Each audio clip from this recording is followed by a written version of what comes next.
everyone, and welcome to this video focusing on African American civil rights during the New Deal, 1933 to 1941. So, the New Deal is the name for the series of programs and public work projects and financial reforms that President Franklin D. Roosevelt did to recover from the Great Depression. FDR was a Democrat, but he needed the support of Southern Democrats who were pretty much racist. So this meant that in order to pass all of this New Deal legislation, he had to kind of tone it down to appease the racist in the South, which means that yes, the New Deal did benefit African Americans, but not to the extent that it could have been.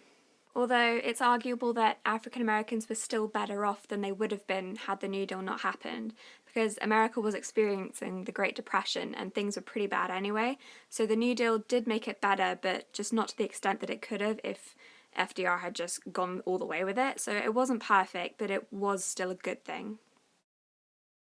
So starting off with violence against African Americans, by the 1930s, lynchings were pretty much in single figures per year, so they dramatically decreased from during the Gilded Age, but it should have been zero.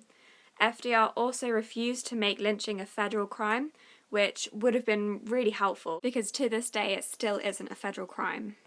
Making lynching a federal crime is super important because that means that it's up to the states to enforce whether or not they're actually going to arrest people for lynching. So even though lynching is illegal as a crime in all the states, that doesn't mean that the individual state governments are actually going to enforce it if that state has a racist government and system. Whereas if it was a federal crime, that would mean that if a lynching took place, it wouldn't be up to the state police to enforce that. The federal government would have the power to send in the federal troops in order to make sure that people are charged and convicted for lynching. So now looking at welfare and poverty, by 1935, 30% of black families were on relief, whereas only 10% of white families were. So that means that African Americans were 3 times as likely to need welfare. Also, the Social Security Act of 1935 and new minimum wage legislation deliberately excluded domestic and agricultural workers because these were traditionally African American jobs and actually made up 2/3 of the African American workforce. In terms of agriculture, one of the New Deal programs called Farm Security Administration allowed many black sharecroppers to become independent farmers. However, in 1938, when the federal government passed a law forcing landowners to properly pay and share the wages that were supposed to be given to the sharecroppers, 200,000 sharecroppers were forcibly evicted and let go because the white landlords didn't want to pay them what they actually were meant to. In terms of New Deal officials, Harold Ickes, who was the head of the Public Works Administration, spent over $45 million on black schools, hospitals, and housing. However, the leader of the CCC was openly racist and made sure that the CCC was segregated and enforced racial discrimination. So the CCC was the Civilian Conservation Corps, and it provided 200,000 temporary jobs to African Americans, mostly in construction. However, African Americans were restricted to low-skilled jobs, or they were just excluded altogether, as there were only 6% workers who were black on the CCC, when 30% of black people actually needed the job relief. The 1935 Harlem Riot was provoked by police brutality, employment discrimination, and really poor quality housing, and it actually had some successes. They managed to remove several racist officials from the local government, so this meant that there was more opportunities for African Americans to get involved in the local government, and they also got the city hospitals to become integrated. In terms of labour rights, the 1935 Wagner Act stated that all workers had the legal right to be in a trade union and collectively bargain, and the Congress of Industrial Organizations, or the CIO, was a trade union that allowed black membership, so by 1940 there were over 200,000 African American members. However, the Wagner Act excluded agricultural and domestic workers, which made up 2/3 of the African American workforce. Also, when the sharecroppers in the South tried to form a union and fight back against the landlords, the union was called STFU, federal government and FDR provided no support to them.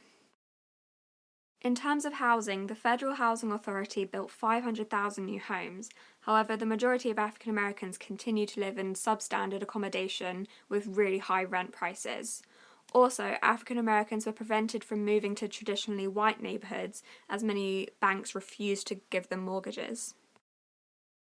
Now looking at employment and training opportunities, 1 million jobs were provided to African Americans during the New Deal, and financial assistance and training for 500,000 young African Americans was federally funded. The WPA provided work for 350,000 each year, mostly in construction, and 5,000 new black teachers were trained, and over 250,000 African Americans were able to read and write. Despite this, employment discrimination continued, with low pay scales, segregated facilities, and restrictions to unskilled jobs.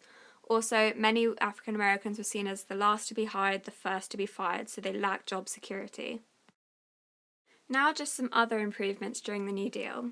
FDR's wife, Eleanor Roosevelt, consistently pushed him to talk to more African American civil rights leaders, and she really pushed him as well to make lynching a federal crime.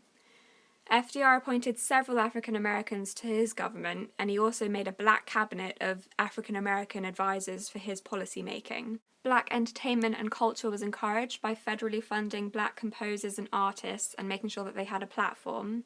In 1941, convict leasing and peonage, so debt slavery, was banned. And in 1936, 70% of the African American voters who could vote voted for the Democrats, which contrasts to in 1932 when 2/3 of African Americans voted for Republicans. So the New Deal marks this shift from Republican to Democrat, as it was around this time when the Democrats started to become the party of civil rights and the Republicans became the party of anti-civil rights.